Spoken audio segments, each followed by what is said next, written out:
Welcome to the Connectors Podcast, the show that helps you build meaningful connections and helps you to transform your life. I'm your host, Jolyn Showalter, and I'm joined by my co-host, Quinten Sheriff. We're excited to share a network of amazing guests and reinvention community with you in a series of episodes that will inspire and guide you.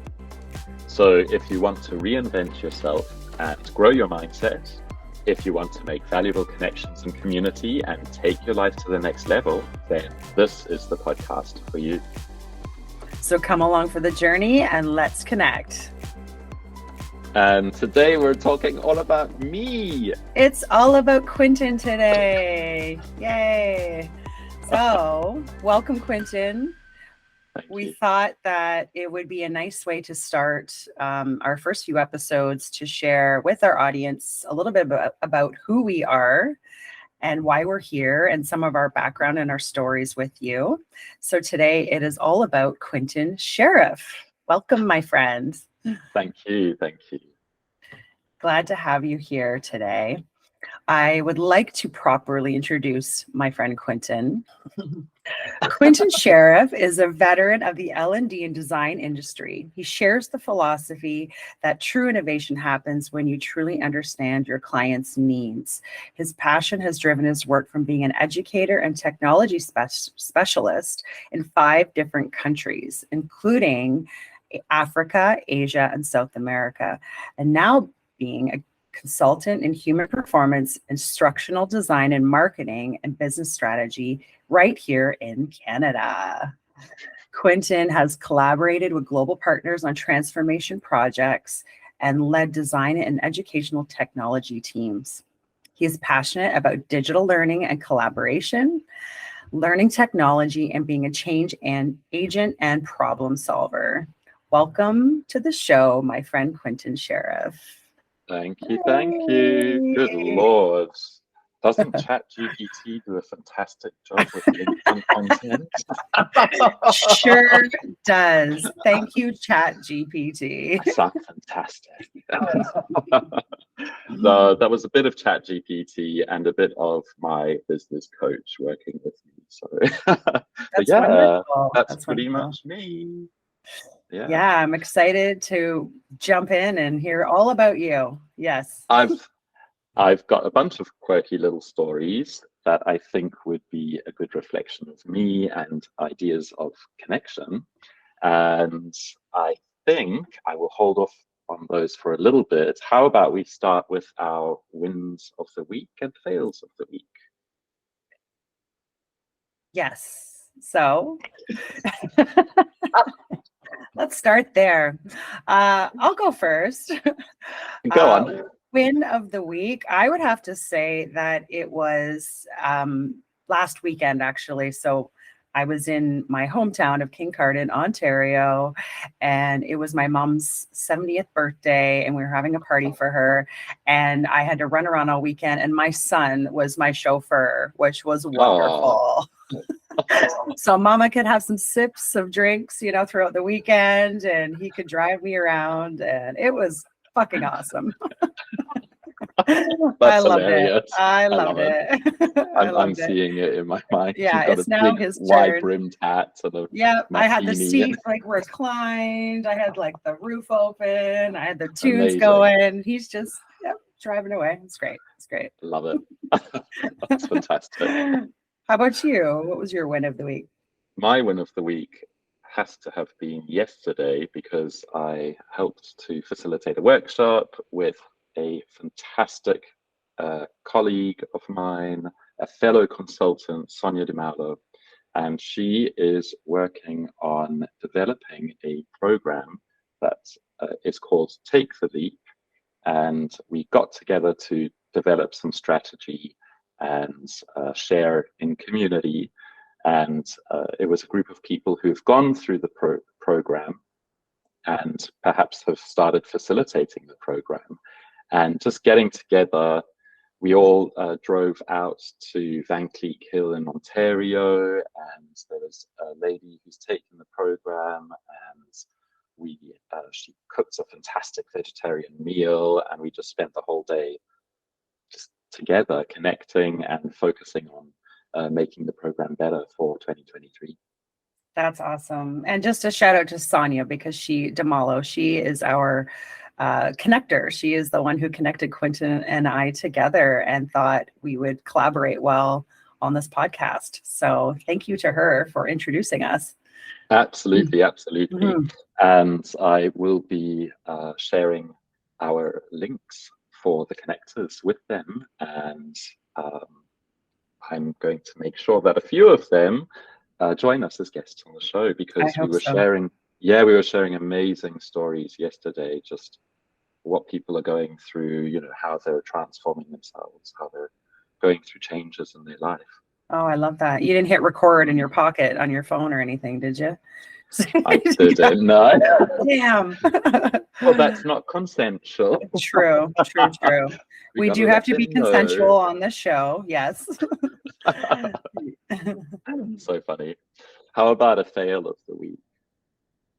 What was a bit of a fail for me? I would say I tried to commit to having less alcoholic drinks. And I think because I was coping a little bit with my my schedule and just this new excitement, a little bit of stress, but good stress, I was trying to keep my nerves a little bit calm with a bit of wine. So not terrible, but you know, I'm trying to not drink through the week, and also trying to not, you know, drink a little bit less. So a bit of a fail. I can do better for sure.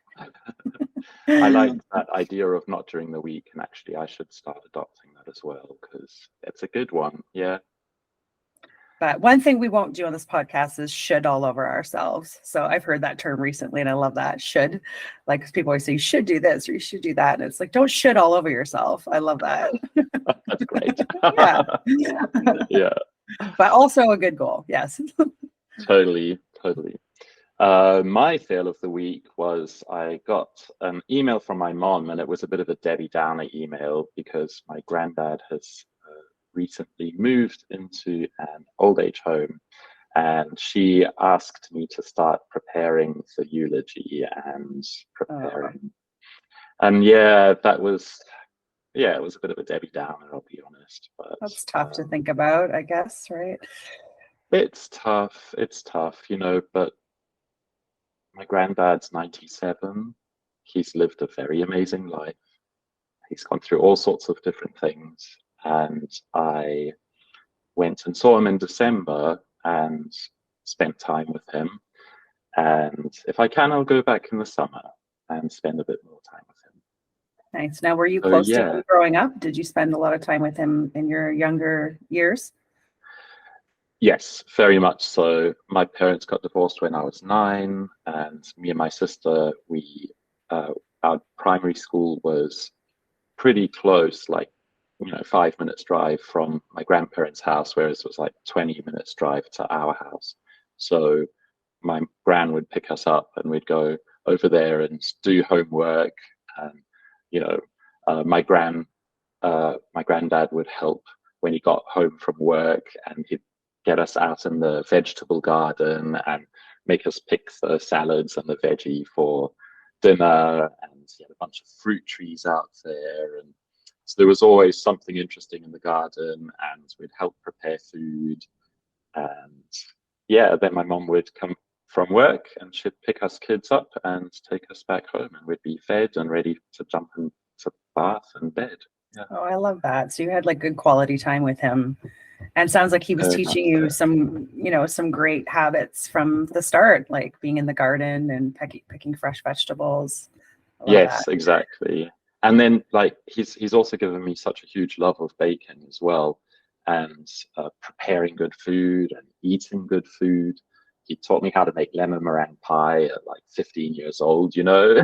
Nice. Nice. Crust and all. So yeah, it's delicious. And once you're used to that, it's kind of difficult to then go and eat something from the deep freeze grocery. Like, I don't want to eat that stuff. So yes, it takes a bit more time. Yes, it's a bit more effort, but oof, the end It's so much result's so better. good. I Yes. completely agree. I'm all about whole foods. I don't have much in my freezer except frozen fruit for my Yeah, smoothies. yeah. But that's a Yeah, sensible one, like, you know. yeah. Especially in the winter when you can't get the best fruit and vegetables here. Yeah, But only when they're in season. yeah, exactly, exactly. All right, Quinten. So we want to know all about you today. So we have some questions we want to ask, and this is typically the questions that we go through with a guest on the show. So it's good practice for us as well. So It was could you? good to go through the guest intake form for sure. It was, yeah. So we created a guest intake form. We shared that with our first guest, Brody. Went through that process just to see how that works, and so far so good. So hopefully it works the same today. So, Quinten, can you share with our audience like a time that you went through a significant change and you had to reinvent yourself or, pivot in a different direction? Absolutely, many, many times.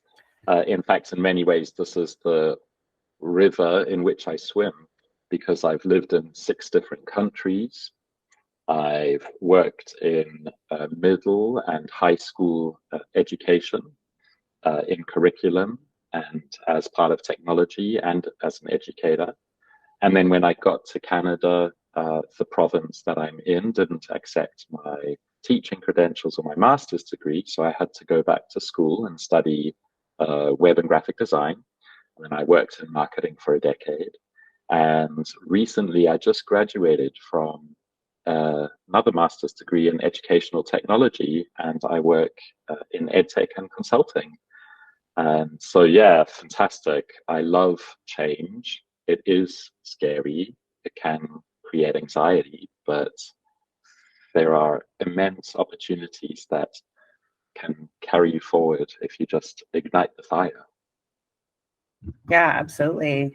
And congratulations on your most recent graduation. That's a great, Thanks. yeah, that's a wonderful milestone to share. And through that reinvention that you had, what did you notice, I guess, for yourself? Like, how did you do? What were the steps that you sort of went through when you were going through that? I think perhaps the most useful thing for me was realizing maybe 10 years ago, 15 years ago, that life is a series of projects and processes, and it's important to try, even if you fail, because not even trying, because of fear of failure, is just there's no power in that. There's no impetus, there's no agency. And I'm quite a ambitious person. I'm quite what's the word where you do things at the drop of a hat? Spontaneous. Spontaneous. Yeah, I like to be spontaneous. Mm-hmm. So you've got to figure out a way to put that into a system. So when I realized, okay, well, as an example, I've got a Zimbabwean passport. It's really difficult to travel and to live in Europe, for example. Okay, so I've got to figure out an immigration, and that's going to take years. And it took me 10 years to go through all of that, but now I'm a Canadian citizen, you know? Yay. So little steps, and try and think of it as a project, and try not to be too perfectionist about it. And being agile and adaptable. Like for you, it sounds like living in multiple countries, you would have been faced with a lot of diversity, a lot of different languages, different types of people, culture, all those things. You know, Amazingly, and yeah. you have to like every time you'd have to kind of change and then reinvent yourself to be like, okay, now I'm in this new environment. How do I handle that? Totally. I was the kid who, at 22, got on a plane in South Africa and flew to China. I'd never left Africa. That's wild. That's wild. Insane. And that must have been a yes, huge culture shock, I guess, right? From South Africa to Asia, yes, China. it was Yeah. really crazy, really crazy. I lived up north in Tianjin for 4 years, and I taught music and English in the British International School up there. And I've got a cool story of connection that I want to share. That was when I worked in Thailand, and I was a music teacher, and I met in a bar one night. I met another music teacher, and his name is Sydney Moss, and he and I hit it off. And we were like, okay, we've got to create a network or something and get a group of us together. We can have some fun projects. And so we got all of the music teachers from the private and international schools to get together for monthly meetings, and we created this annual competition that we called Teen Idols and Battle of the Bands. And it was so cool. We had all these teen rock bands and like singers come and perform with choirs and all sorts of things. And the first year it was small. The second year we grew, and because people could see that it was a working product, it really, really helped the community celebrate. And in the third year, we made it big for us, and we were on Thai TV, and we had Thai pop stars as the judges. No way. Big thing. It was great. It was fantastic. And then I moved from there to another contract, and I don't know what happened after that. So that was fantastic. That sounds fun. I can't wait to hear more of your stories because I'm sure you have a ton of them from all your travels. I do. And I've got another one for you that's about that starts in Zimbabwe and ends up in Canada. And I don't know if on school trips you go to indigenous activities or you get to do sort of like inclusive things there, but like in Zimbabwe, one of the things that we did on a school trip was we were given totem animals by the elders of the tribe that we were visiting. So they're going around the class, and this guy is getting the cheetah, and that girl is getting an elephant, and the really tall guy is the giraffe, and all these fantastic, the great five. And then they come to me and they go, squirrel. I was not happy. Like, I want a lion, yo. Yeah, I'm a lion. I want a tiger. I am yeah. I was like, what does Squirrel. this totem animal have to do with me? Yeah. What's in my character and personality that represents squirrel? So of course I rejected that. And was there a reason that they gave you those specific animals? Were they kind of aligning you to something they had a sense about, or was it more just random? Like, I want to say it's random. It's like, I'm not a squirrel. I'm not a squirrel. But I don't know. There are ideas around it, like the elephants can migrate across huge areas of Africa, and they have this memory, like they follow land maps and they speak to each other across 100 kilometers. They can send messages.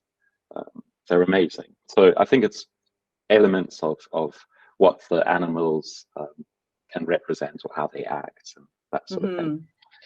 And well, here in Canada, squirrels represent a rodent, so I don't know if it's the same in South Africa, but I can't say I love them. Yeah, no, they're like the sketchiest little creatures. Yeah, totally. They're rats with good marketing. That's all. The bushy tail. Yeah, people feed them in the park here in London, the main park downtown, and they'll come right up to you thinking you have food. So I don't like that. It's not cool. No, it's not cool. I have to battle them every summer because there's a family of squirrels that live in the tree just in front of my apartment. I'm on the 3rd floor, so they can like run from the tree and jump onto the balcony and use it as a thoroughfare.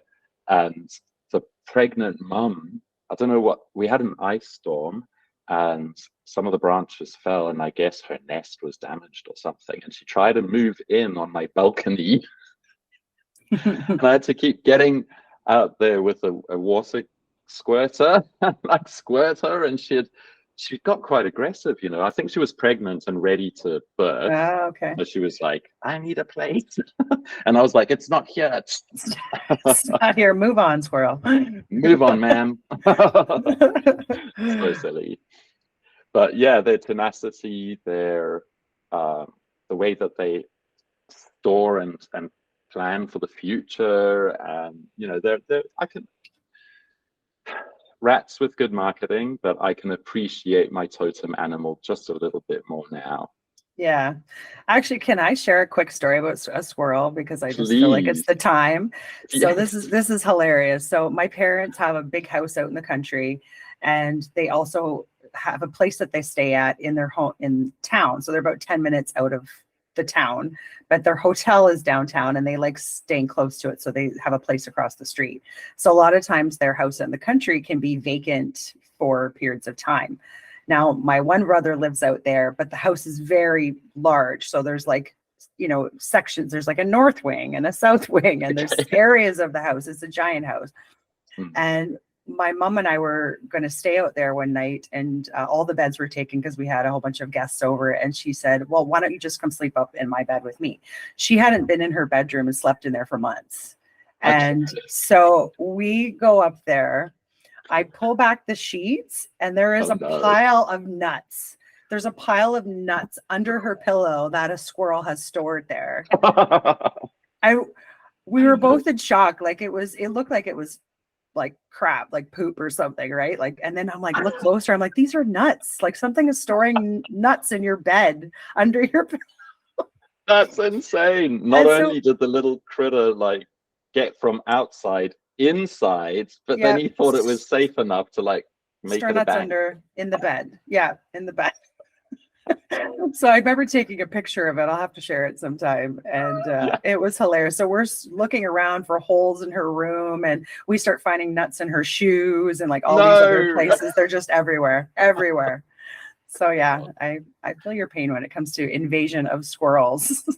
That's hilarious. I love it. Yeah. Yeah, better outside than in.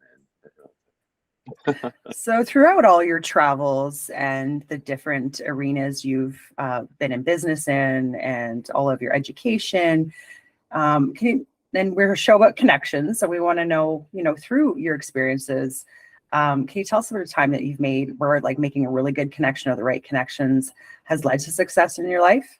For sure.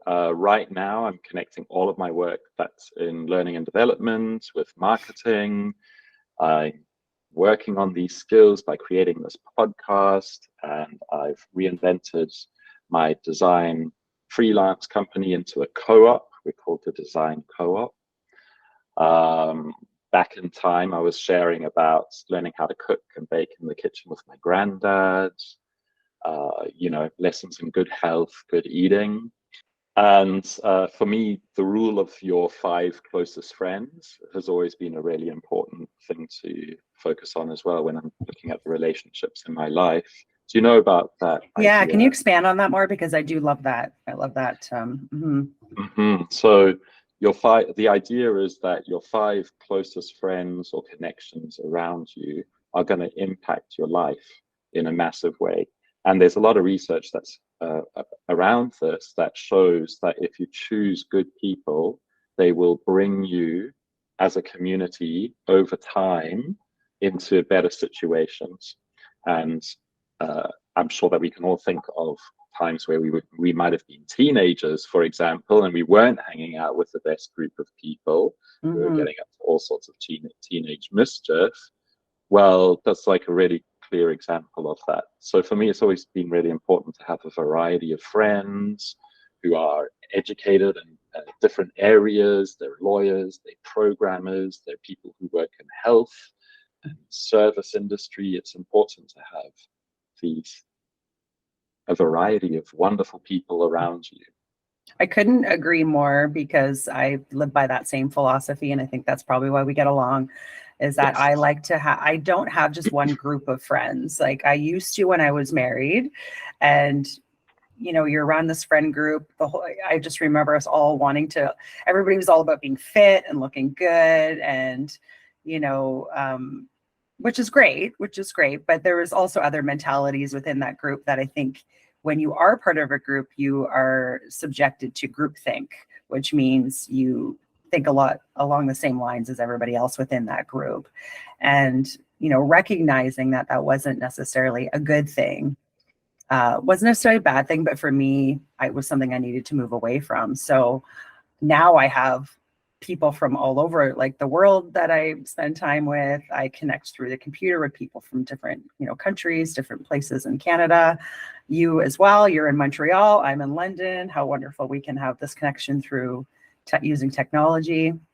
Absolutely. And yeah, your tribe, I believe, is your vibe. That's my motto. And your vibe is your tribe. And it really makes a world of difference when you surround yourself with a variety of people, different ages as well. I love spending time with people that are more mature than me and people that are younger than me, because I learn a variety of perspectives. Absolutely. And so when you're thinking about that, it's important to look at who you're spending your time with and assess it and say, am I being my best self through the people that I have connections with? Exactly. And just coming back to one of your points about groupthink and just everyone sort of falling into the mainstream middle idea, I saw a funny sign yesterday that said normal is a setting only for the washing machine. I thought, we shouldn't all be normal. We shouldn't all think the same and act the same and be the same. I heard typical is the new normal. So the word typical is what is replacing normal. Which I like. So if somebody's typical, maybe it means they're of a typical, mindset within that group that they're in, Yeah, I can see that there's still an idea of they can segment themselves and be different in some way to the norm. This is their type of seeing it that way. Type. It's nice. Almost like type. Yeah, typical type. Yeah. I like that. But yeah, sometimes it doesn't always go so smoothly or so well. And I'll share a story of that. And it's a story of working with friends and putting too many eggs into a basket that isn't your basket. And I had a friend who launched a business idea and wanted me to sort out the marketing strategy. And I thought that it was a go. And at the time, I was trying to develop my portfolio, so it would have been a good project. And I very quickly realized that you should never work with friends. If your friend is serious about their idea, then they are going to put money, and it'll be money that is respectful of you and your services, and they will appreciate that you're taking your time and using your skills to invest in their company and develop their brand. And it ended very horribly, and I was never paid for the services that I did, and he's out there selling his product. Okay, and so he's still running with it and is he successful in what he's doing at this stage? Oh, I haven't followed up for like 5 years. You're like, that's gone. I don't care. That wound. No, that's smart. You're right. Sometimes you gotta let it go, hey? Yeah, you gotta let it go. Agreed. And what did you talked a little bit about what you learned through that, but what were your main takeaways from that experience? Main takeaways were that I can do a very good job for all sorts of marketing, product marketing, packaging, websites, the whole shebang. But for that, I need to also respect myself and figure out what I'm worth and stand firm and say, nah, this is what I'm worth for business and ethics. I act this way in business, and this is what I'm worth financially. I ask you for XYZ. We could think of some other ways as well, you know. It's got to be worth it. I love Got to be that. meaningful and purposeful. I love that. And I think that's a good call out, even just to our audience, is that, you know, you can take that step and you can have faith in yourself. You can do hard things and move yourself forward. And yes, your tribe will help support you. You know, Quinten and I spoke a little bit about how this collaboration works well because we weren't previously friends. However, we had a mutual connection from somebody that knew we were both interested and excited to jump into a project like this, and also that we had, you know, reputable backgrounds and knew that it was something we'd probably follow through on. So it was a great connection and collaboration in those terms, because we didn't have this established, you know, 10-year, 20-year friendship where one of us was more invested, I think, than the other. So even though this was, you know, I wanted to do the podcast, it started with an idea I had. It is our podcast, and that is the way I look at it. Yes, absolutely, absolutely. You know, I'd had this microphone for a couple of years, and I'd done little projects here and there, and I'd always had this idea of a podcast in the back of my mind as well. You know, you have imposter syndrome or a bit of inferiority, like, oh, what do I have to say? Who's going to listen to me? But it's not true. We have things to say, and we can do it, and we are doing it. Yeah. It all comes just about taking a chance. Like once we get into it and once we get recording, I always feel better than overthinking it leading up to, like, oh, you know, I can really get in my head about it. But Yes. just shut out the world. Just shut out the world and jump into something that excites you. Like Yes. who cares if you fail? Who cares if somebody looks at you and says, oh, you sucked at that? You tried something. They're probably more than what they're doing, the person that's giving you that feedback. So things Totally. don't have to be perfect to try something. You can just learn along the way. Yeah, totally.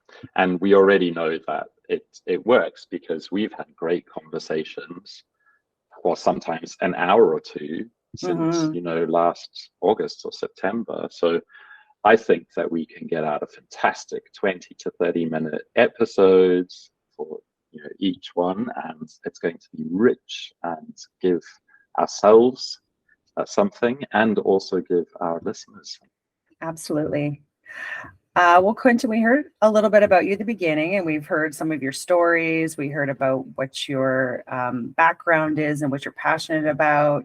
Can you tell us a little bit more about the Design Coop and how you started that and what you want it to grow into? Right. The Design Co-op is a group of people that are going to get together and work on projects. So Brody, who we met as our guest in episode 2, is my sound engineer. And if I need a sound guy on a project, then he's going to be my first port of call. I've also got male and female voiceover artists. I have instructional designers, and I have a consultant that I work with for business strategy. So it's a complete sort of reinvention of this design freelance company that I had, which was basically me doing everything, and that's very tough. And I didn't want to do that anymore. So now I'm working with a small team, and as and when we have projects that need certain designers, then I'll reach out to my network and offer them the opportunity, and hopefully they take me up on it because I know their work, I've seen their work, and I want to reflect that as part of the products and services that we offer. So yeah, you can follow the Design Co-op everywhere. Awesome. And what type of projects would you be interested in? Like what type of collaborations would you like to work on? And what is your really specific area of focus? Okay, so that's a fantastic question, because design, I chose the word broad. Design to be very broad, and it fits into lots of stuff that I have done: educational design, curriculum design, web and graphic design, instructional design. So projects that I'm working on right now, I am working on a management leadership project that's instructional design and graphic design. and I'm not the lead on that project. I'm doing the design aspects of that, and that's for a nationwide Canadian logistics company. Cool. So that'll be in English and French. Yeah, that's the biggest project on my plate right now. And I'm building a prolific and celebrated Canadian writer's website, and working with her on her social media strategy. That's starting in a week or two, and I'm excited about that. Oh, very exciting. So some new things on the horizon. Absolutely. I'm also creating a bunch of learning materials, like little videos and things, to help get your message out there in the world. And finally, when I have any time left at the end of the week, I try to work on the Design Co-op's website and marketing strategy and all that sort of stuff. So you have a lot on the go, and not to mention this podcast. And just to, if I haven't said it before, Quinten he helps support with the marketing. He has an extensive marketing background, and that helps me a lot with the media posts and the things that we put online. He does all of our editing for our audio and our video. He creates all of our cool clips and little videos and background designs, the connectors that you see in the background right now. And he's just created a lot of, you've done a lot. And Thank you. He is I feel like he's like my champion too. He's my support and helps move things along when it comes to the podcast. And when I see him doing a bunch of work in all of our Google folders, I'm like, well, shit, I better get to work, because Quinten's in there doing lots of stuff. So, and he's also created a lot of great style guides for us, and streamlined some of our processes. So thank you for all your efforts that way. It's been really fun. Thank you for celebrating my work. And I have to say that you have put a fantastic project management spin on everything. You keep us organized and on track. Your content that you create is like spot on for marketing. You know who we are and who we want to reach, and I'm just helping us figure out how to get the message out there. You're also doing a ton of work finding hosts, reaching out to the network. You were at a networking event last week, so absolutely, it's teamwork, it's connecting and working on our strengths. And if we haven't got something done, okay, we'll get to that next week. This is a project. Mm-hmm. Yeah, we're the dream team. It's really coming together. And I have to say, our timing was pretty good. Like, it allowed we've been doing our soft launch, and our sort of official launch is May 5th. But leading up to, I think we've given ourselves the right amount of time to learn, to get organized, get ourselves together, find some guests, figure out how long editing is going to take us, all these things, and we'll just get better and better at it. But it's coming together. So absolutely. Yeah. And I think our starting point is not where we thought we would be. I think our starting point is actually way better, way more polished. 100%. Yeah. So Quinten, if people want to get a hold of you, where can they connect with you and learn more about Design Co-op, the things you're working on, or if they want to just reach out and ask you questions? Thanks, Jo. You can reach me at my Linktree, which I will put below, but you can also reach me at the Connectors or at the Design Co-op, and I will also put some social media links for that below, or just reach out on LinkedIn looking for Quinten Sheriff. Awesome. And yeah, that does it for today's episode. Thank you so much, Quinten, for being here with us today, for sharing your stories, sharing more about who you are and what your purpose is on our show. And I can't wait to learn more about you as we, have more topics to talk about, and we have guests on, and as we move forward on our project. So thank you again for being here. Oh, no problem. Thank you very much for having me, Jo, and giving me the space to share my quirky stories and my professional side. And I can't wait for the next episode where we shine the spotlight on you. Ooh. So listeners, stay tuned. It's the Jo Show. It's the Jo Show. It's going to be the Jo Show. Like, subscribe, and follow. Well, that's it for this show. And thank you for joining us. We hope you'll stick around. We have a lot of great content and guests coming up in our upcoming shows. And as we said, our first launch is May 5th, which is Cinco de Mayo. And we look forward to hearing from you and you sharing your stories and what you want to hear on topics and advice and inspiration. I'm going to pass it over to Quinten now. Awesome. So please make sure to connect with us by following us on Twitter at The Connectors, Facebook, The Connectors Podcast, LinkedIn, The Connectors Podcast, or reach out on email to both of us at theconnectorspodcast@gmail.com.